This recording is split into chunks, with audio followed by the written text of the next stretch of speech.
It doesn't do any good to just feel differently. You have to behave differently. Accept the risk of vulnerability. Accept your partner.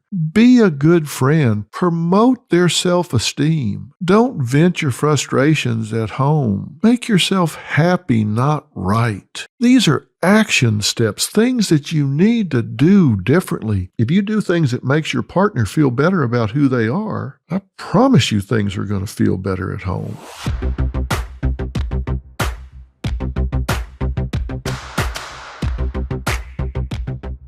Well, we've been taking a journey talking about relationships, and if we look back over the journey, you remember I started out by talking about the relationship you have with yourself. You remember the reason I started there is because I said, you know yourself better than anyone else. Therefore, if you don't like you, and you know yourself better than I do, then I'm inclined to take your word for it. I mean, you spend more time with you than I do. You know yourself more intimately than I do. And if you have decided with more data than I have that you're not a quality human being, who am I to second guess the person that has more information? Therefore, I want you to get along with you. I want you to be your best friend. I want you to accept yourself, flaws, fallacies, and all. Nobody's perfect. You're not going to be the perfect partner. And by the way, if you're looking for a partner, don't spend your life looking for the perfect partner. If you can make a list of all the things you want, all the things you need in a partner, and you can find a candidate that's 80%, you better bag them, tag them, and take them home, because you're going to find that you can grow the other 10 or 20% in a lot less time than you would spend looking for someone that had that other 10 or 20%. You're never going to find 100%, but if you find someone that has the core characteristics that you believe are non-negotiable, other things you can learn to live with or you can grow. Now, I'm going to say this to you several times, so you don't need to pull your car over and write this down. The quality of a relationship is a function of the extent to which it is based on a solid underlying friendship and meets the needs of the two people involved. Now, let me say that again.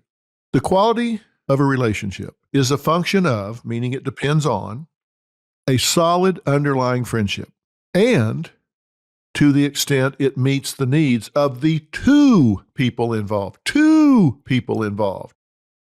Not just you, the two people involved. So let's break that down. It's a function of a solid underlying friendship. Now, in episode 7, we talked about how you have to have a good friendship to have a good relationship. And I talked about the fact that you'll invest more with people that you just socially know than you will sometimes invest with people with whom you have an intimate relationship. Remember, I said you'll go to work and say, hey, how's it going? Did you see that game last night? Blah, blah, blah, blah, blah. But you'll pass your partner in the hall at home and just go, hey. If that, there's something wrong with that. You want to invest the most where you have the most invested. You've already invested a lot in the people that you're living with, have children with, have years of shared history with. That's where you want to invest your energy, your effort. Now, let's talk about the solid underlying friendship.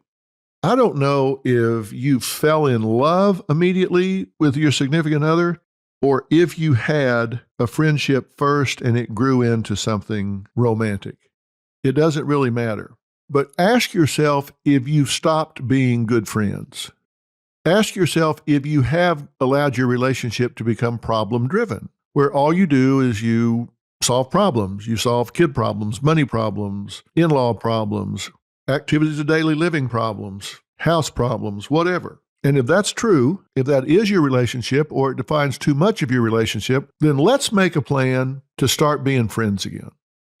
You know, there's a statistic, a sad and tragic statistic, that partners who go through major trauma, one of them has a serious illness, or a child is lost to an illness or an accident, some tragedy like that, they typically have a very difficult time adjusting, and they have an uncommonly high divorce rate.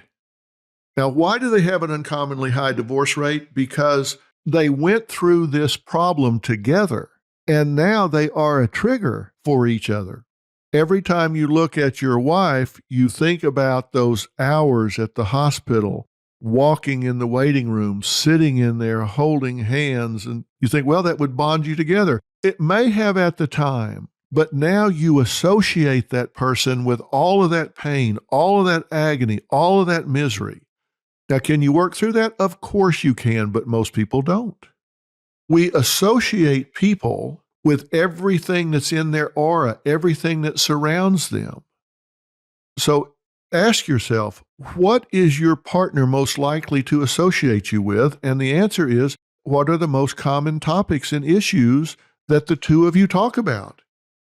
Do the two of you talk about funny movies? Do the two of you talk about planning interesting adventures? Do you talk about accomplishments and achievements that you've each been able to create in your lives? Or do you talk about there's not enough money, your kid's on drugs, your mother keeps interfering? If it's problem, then they're going to associate you with a problem.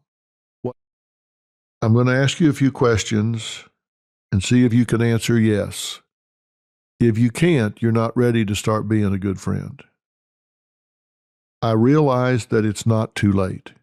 Can you say that honestly, that you realize it's not too late? It is reasonable for me to want a rewarding and fulfilling relationship. Can you say that in earnest, that it's reasonable to want that? I am entitled to and deserve a high-quality, caring relationship. Because if you don't think you deserve it, you'll never get it.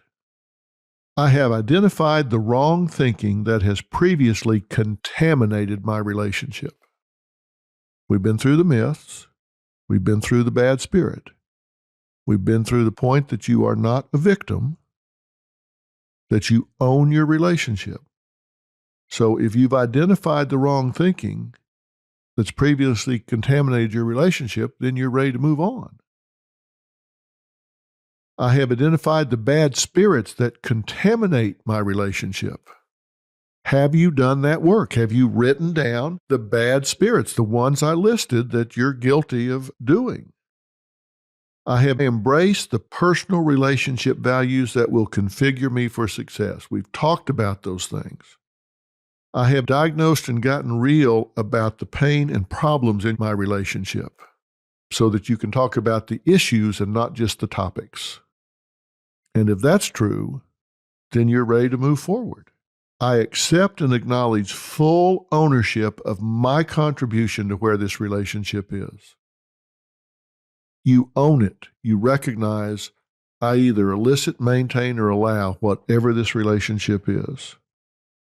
And lastly, I am committed to tapping into my core of consciousness. I am actively going to choose what kind of partner I am. The worst thing in the world you can do is get your partner to open up to you and make disclosures about their intimate needs for you to then say, well, that's just silly. Don't judge your partner's needs, your partner's disclosures. Work to discover them. Look at their history. You make some inferences, validate those inferences with them. But when they do disclose that, it's really important that you handle that with sensitivity as though it were a fragile egg. There are certain things that your partner may tell you they need, that they may need from you, that you may think they're just wrong, that they already have that. They don't need that. They're just wrong. That's not how you feel. That's not what you do. No, that's not the time or place to do that. You got to decide, you want to be right or you want to be happy. When they disclose something to you, you need to be a real good steward of that information. And let me tell you the biggest mistake you can ever make in your relationship. If your partner discloses something to you in this process I'm talking about with regard to discovering needs and them sharing with you, telling you what they need, what's important to them, based on their vulnerabilities or maybe based on wounds that they've carried throughout their life. If you ever violate that by bringing it up in a argument later and throwing it up in their face, like they've entrusted to you that they feel particularly hypersensitive because they were molested as a child. And later you say, well, I guess that's just because you were molested. Stop your sentence, go pack your bags, load your car, and move your happy ass down the road, because there ain't no coming back from that. When someone takes the risk of entrusting you with their truth, vulnerabilities, needs, pain, and you then use that to leverage them later in an argument, that is a violation of the worst order. And I can tell you, I've seen it happen, and there was no coming back from it. It is a violation of trust. It's like, I want to know your needs because I want to meet them, and they tell you that, and then you use it against them. That is psychopathic exploitation, and they will dump you and should.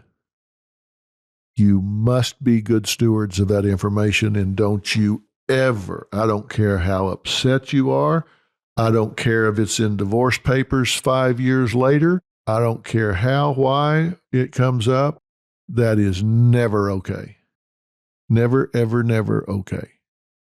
So I'm going to have a family history section in there so you can say, wow, now that I write that down, that kind of tells me a little bit about why he or she does the things that he or she does. I think by going through some of these things, some of these surveys and quizzes, it's going to really trigger you up to tune in to your needs as well as your partner's needs. I think it's going to make a big, big difference in helping you get started in identifying your list. So once again, the quality of a relationship is a function of the extent to which it's based on a solid underlying friendship and meets the needs of the two people involved. So that means you need to work on your friendship. If you want a good friend, be a good friend. And then you have two jobs. One is to teach your partner your needs, which you can't do if you don't know them. So I'm putting things on the website to help you. And then job number 2 is discover the needs of your partner. So I'm putting some things on the website that will help you, trigger you to tune in to some of your partner's needs and what they might be. And then the question is, are you committed enough to work to meet those needs? We're in episode 8, the final episode. If you've come this far, I'm betting you're committed enough to try and make those needs a priority and meet those needs for your partner. I hope you realize how much power you have in this relationship. And you know what? If you do the things that we're talking about and your partner doesn't respond, you have the peace of mind of knowing you've done above and beyond. You've stopped being a victim and started being an action-oriented change agent in your relationship. That should give you a tremendous amount of peace. But I'm telling you, when you do these things, you're going to see changes on the other end, because I am a strong believer that you get what you give. So this has been Relationship Reality Check. The question was, how much fun are you to live with? I'm betting, after you spending this time, that you're going to be a whole lot more fun to live with. And every one of these I've done has been a great reminder to me to be a better partner. Been a great reminder to me to keep those relationship skills honed and focus on the things that brought me together with my wife 48 years ago. So I've been learning every step of the way, as I hope you guys have been. And I hope this series has been of value, and I hope you'll recommend it to a lot of other people to listen to as well. And this is something you can come back to and listen to parts and pieces of it as you need. Relationships are managed, they're not cured. and management is active and ongoing. So hang in there. And remember, you create the results in life that you believe you deserve. So claim your right to have a first-class relationship and don't settle for anything less. I'm Dr. Phil. I'll see you around.